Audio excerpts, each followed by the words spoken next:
여러분 안녕하십니까? 뉴스데스크 강원입니다. 오늘 아침 전국 기온이 어제보다 10도 이상 급격히 떨어진 가운데 고성 향로봉이 영하 24.2도까지 내려가는 등 올 겨울 들어 최강 한파를 보이고 있습니다.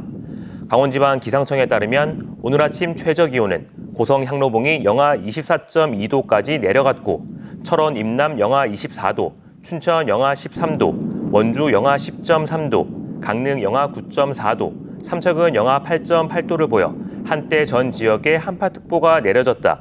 동해안 등 일부 지역에서는 해제됐습니다. 낮에도 삼척 영하 0.7도, 동해 영하 1도, 강릉 영하 2.7도, 춘천 영하 4.8도, 원주 영하 5.4도, 철원이 영하 9.5도로 강원 전 지역이 영하권에 머물렀습니다. 내일 아침도 영서 영하 18도에서 영하 12도, 동해안도 영하 11도에서 7도에 머무는 등 강추위가 이어지다가 모레 아침 추위가 조금 누그러지겠습니다. MBC 강원 3사를 비롯해 KBS 지원방송이 실시한 내년 22대 국회의원 선거 공동 여론조사 결과가 내일부터 공개됩니다. 춘천, 철원, 화천, 양구, 가불과 동해, 태백, 삼척 정선 결과가 내일 MBC 오후 5시 뉴스를 통해 보도됩니다. 이어 22일까지 각 선거구, 주요 후보군의 적합도와 함께 대통령과 강원도지사, 강원교육감에 대한 지지도도 보도합니다. 새로운 병원에 가서 과거 병력과 처방 내역을 의사에게 설명하느라 진땀을 뺀 경험 다들 있으실 텐데요. 건강보험공단에서 이런 수고를 덜 수 있도록 환자 정보를 병원끼리 공유하는 진료 지원 플랫폼을 내놨는데 아직 참여율이 저조합니다. 유주성 기자입니다. 국민건강보험 앱입니다. 간단한 본인 인증을 거친 뒤 몇 번의 클릭만으로 진료 지원 플랫폼에 가입했습니다. 진료 지원 플랫폼을 활용하면 공단에서 수집한 환자의 5년간 진료 내용, 검진 내용, 처방 이력 등을 의사가 손쉽게 확인할 수 있습니다. 환자가 병원을 옮길 때마다 자신의 병력과 처방 내역 등을 설명해야 하는 수고를 하지 않아도 되는 겁니다. 아무래도 환자분들이 자신의 병력을 정확하게 다 알지 못하시니까요. 정확히 모르는 부분들을 저희가 기록을 통해서 정확히 알 수 있고요. 응급 상황에서도 환자 정보를 신속하게 확인할 수 있어 도움이 됩니다. 예, 올해 6월에 이제 등굣길에 학생이 뼈가 부러졌습니다. 학생은 직접 장애가 있었는데 그 의사소통이 안 되는 사례였어요. 그래서 진료 지원 그 서비스에 참여가 있어서 이분이 과거에 선천성 골 경화증이 있어서 확인이 돼서 큰 병원으로 이송해서 기존에 알기 어려웠던 개인의 일상 정보를 디지털에 저장한 자료, 이른바 라이프로그도 진료에 참고할 수 있습니다. 앱에 있는 진료 지원 플랫폼 기능을 활용해 스마트폰 등 기기를 통해 수집한 걸음수, 환자가 기록한 혈압과 혈당과 같은 정보를 의사가 확인하는 방식입니다. 낮은 참여율은 한계로 꼽힙니다. 이 서비스에 가입한 인원은 16,900여 명, 전체 대상자의 1.1%에 불과합니다. 일반 의사뿐 아니라 의료기관의 참여도 저조합니다. 도내에서 122개의 의료기관이 참여했는데 이마저도 공공의료기관이 대부분입니다. 민간 병원의 참여는 특히 저조합니다. 올해는 강원도 원주시와 함께 공공의료기관을 우선 참여토록 하였고 내년부터는 공단의 1차 의료 만성질환 사업과 연계하여 민간 의료기관의 참여 확산에 노력할 예정입니다. 공단은 진료 지원 플랫폼 시범 사업을 내년부터 강원 전역으로 확대합니다. MBC 뉴스 유주성입니다. 홍천에서는 국가 항체 클러스터 사업이 진행되고 있습니다. 1,000억 원 넘게 들어가는 대형 사업으로 홍천을 질병을 진단 치료하고 병의 원인을 규명하는 바이오 업체의 집적지로 육성하겠다는 계획입니다.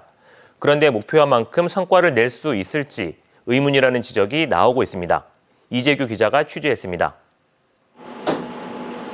대용량 초고속 자동 세포 분석기인 비콘. 30억 원 넘는 고가 장비로 국내에 5대 정도밖에 없습니다.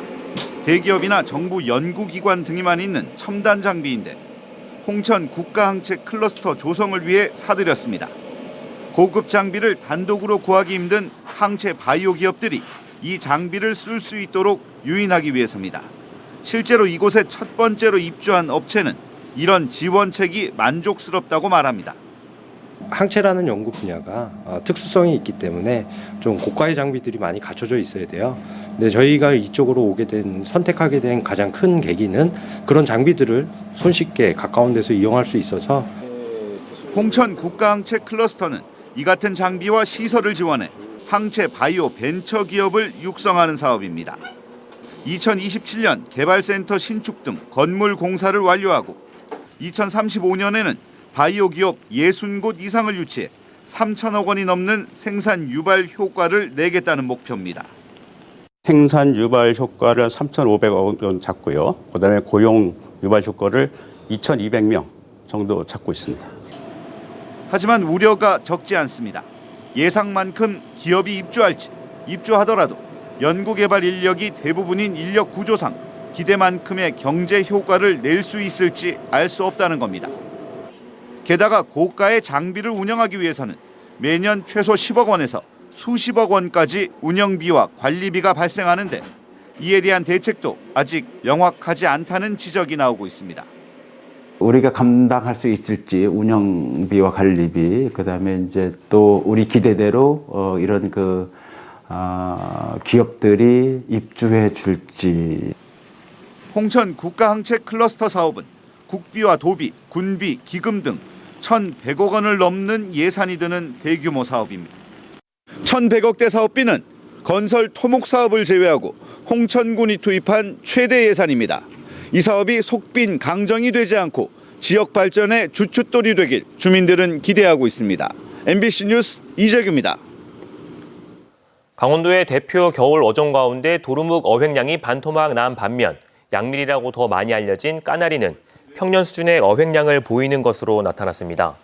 강원도 해양수산정책관실은 도루묵의 올해 누적 어획량은 363톤으로 지난해 같은 기간 781톤의 절반 수준이라고 밝혔습니다. 반면 양미리는 지난 3년 평균 어획량 910톤을 웃도는 1,032톤으로 나타났습니다. 한편 국립수산과학원은 도루묵 어획량 감소의 원인을 수온 변화로 인한 서식 환경 악화와 불법 호액 때문인 것으로 보고 있습니다. 삼척시가 중입자 가속기 기반 의료산업 클러스터 구축 사업 추진에 사활을 걸고 있습니다. 삼척시는 오는 21일 도계읍 복지회관에서 2025년 대한석공 도계광업소 폐광에 따른 대체산업으로 추진하고 있는 중입자 가속기 의료 클러스터 구축과 관련해 일본 야마가타 대학교 동일본 중입자센터 이선영 박사와 원주 세브란스 최현준 박사 등을 발표자로 주민 공감대 포럼을 개최합니다. 이와 함께 오는 19일에는 삼척시 관계자가 국립암센터를 방문하고 예타 면제와 관련해 용역업체와 사전 협의도 진행할 계획입니다.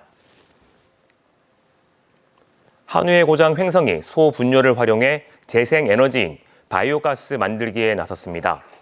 횡성군이 초원 1위 전국한우협회 횡성군 지부 축산농가 두 곳과 업무 협약을 맺고 환경부가 추진하는 통합 바이오 가스화 시설 설치 공모 사업에 도전합니다.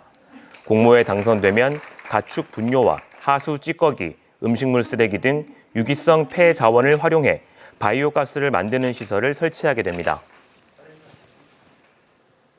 평창에서 노지지능형 농업기술의 개발과 확산을 위한 시범 사업이 추진됩니다.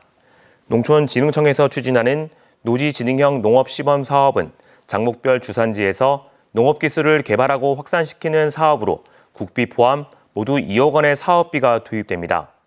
평창군은 경남 거창군과 경북 상주시 등 8개 시군과 함께 시범사업 대상지로 선정돼 고랭지 무 배추 생산과 관련한 농업기술 개발과 확산을 추진할 예정입니다.